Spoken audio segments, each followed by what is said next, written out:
안녕하세요. 책 읽어주는 상담 심리사 책상입니다.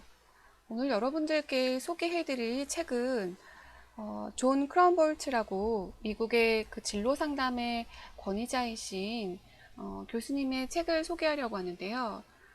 이 책이 절판이 됐어요. 그래서 여러분들은 구하기 어려우실 텐데, 그래서 제가 읽어드리는 그 내용들이 여러분들 굉장히 꿀같은 내용이 아닐까라는 생각이 듭니다. 여러분들 굉장히 고민을 많이 하시고 떤 문제를 풀기 위해서 생각을 많이 하실 거예요. 근데 그럼에도 불구하고 해답을 찾지 못하는 이유가 뭘까? 저는 이 책에서 어떤 한 구절을 보고 굉장히 이제 쿵한 어떤 좀 통찰 이런 것들을 얻었는데요. 여러분들은 제가 읽어드리는 이 내용을 보고 또 어떤 생각을 갖게 될지 저도 참 궁금합니다. 그래서 제가 이 책을 읽으면서 인상 깊었던 부분들이 꽤나 많은데 오늘 여러분들께 또 소개할 부분들 같이 읽으시면서 여러분들 같이 나의 문제를 어떻게 하면 풀 수 있을까 같이 고민해 보셨으면 좋겠습니다. 그러면 시작할까요? 연구에 따르면 그들은 창의적인 삶의 방식을 갖는데 뛰어난 지능지수나 아이비리그 졸업장 같은 건 필요치 않음을 보여주었다. 그보다 새로운 경험을 적극적으로 찾아 나서고 호기심을 갖는 습관이 더 중요한 요소임을 강조했다. 다음 가정으로 그 설명을 들어보자. 당신에게 일란성 쌍둥이 형제가 있다고 가정해 보십시오. 두 사람 모두 지능이 같고 타고난 재능도 같습니다. 두 사람 모두 일주일 안에 새로운 창의적 사업 계획안을 제출해야 합니다. 당신은 좋은 아이디어를 내기 위해 열심히 궁리 중입니다. 반면 당신의 쌍둥이 형제는 10명의 사람들과 사업 아이디어에 대해 얘기를 나눕니다. 그들은 엔지니어, 음악가, 전업주부, 역할의 아버지, 디자이너가 포함되어 있습니다. 또한 혁신적인 창업으로 평가받는 세 곳의 기업을 방문합니다. 그는 그곳 사람들이 무엇을 하는지 관찰합니다. 그리고 스스로에게 묻죠. 내가 이 상품을 만들어 보면 어떨까?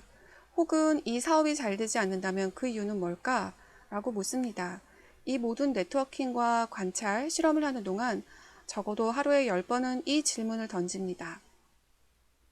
생각해보세요. 당신과 당신의 쌍둥이, 형제 둘 중 누가 더 창의적이고 쓸모있는 아이디어를 낼까요?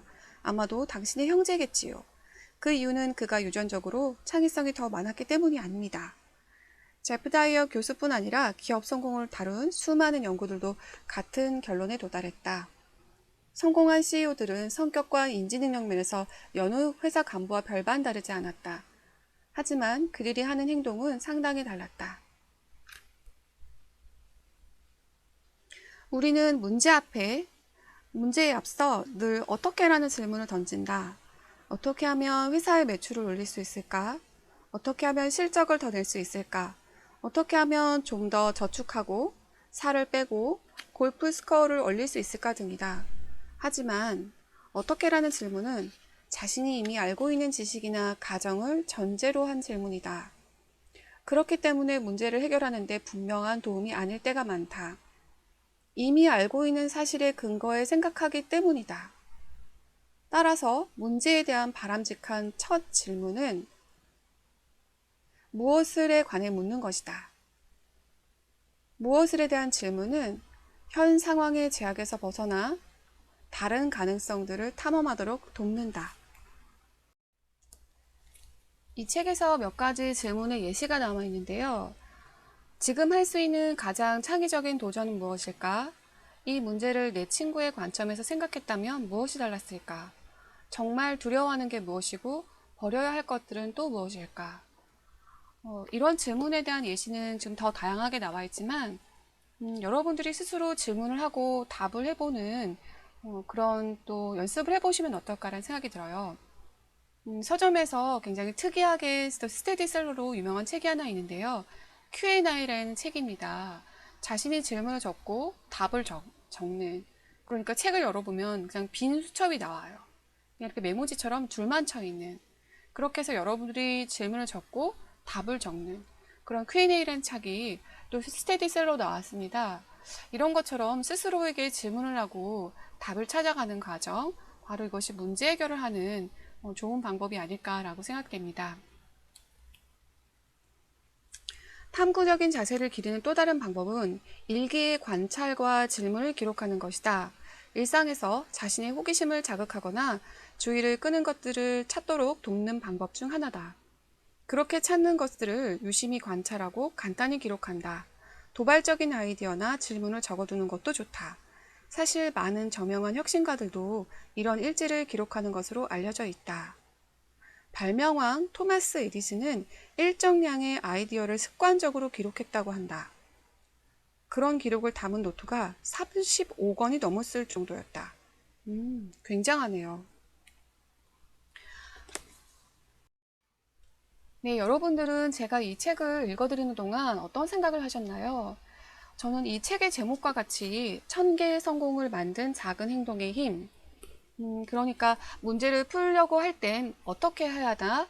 이 문제에 대한 정확한 답을 찾으려고 하기보다는 작은 시도나 작은 행동이지만 그런 생각들을 시도하고 도전했을 때 결국 우리가 답을 찾아가지 않나라는 생각이 듭니다. 또 제가 기회가 된다면 또 읽어드리고 싶은 책 중에 과학자 정재승이라는 선생님이 교수님이 쓰신 12발자국이라는 책이 있는데요. 그 책에서도 비슷한 얘기들을 했습니다. 우리가 알고 있는 기존의 지식이나 알고 있는 문제를 풀 때는 기존에 있는 지식과 우리가 알고 있는 정보에서 해답을 찾으면 되지만 한 번도 경험해보지 못한 시도들을 할 때는 아주 작은 행동이지만 여러 차례 시행착오를 통해서 시도하는 행동들이 그 문제를 더 잘 풀 수 있게 도와준다라는 내용이 있었습니다. 이 생각과 더불어서 제가 떠오르는 명언이 있어서 여기 적어놨는데요. 하늘은 스스로 돕는 자를 돕는다. 아주 작은 시도고 작은 행동이긴 하지만 우리가 무언가를 시도할 때 주변에 또 여러 사람들이 함께 보고 그것들을 도울 수 있는 기회들이 생겨나는 게 아닐까라는 생각이 듭니다. 네, 그런 의미에서 여러분 내일부터 아주 작은 행동이지만 우리가 고민하고 있는 문제를 풀기 위한 작은 행동들의 리스트를 한번 적어보고 조금씩 실천해보는 건 어떨까 하네요. 그러면 저는 다음 책상 방송에서 찾아뵙겠습니다. 여러분 건강하세요.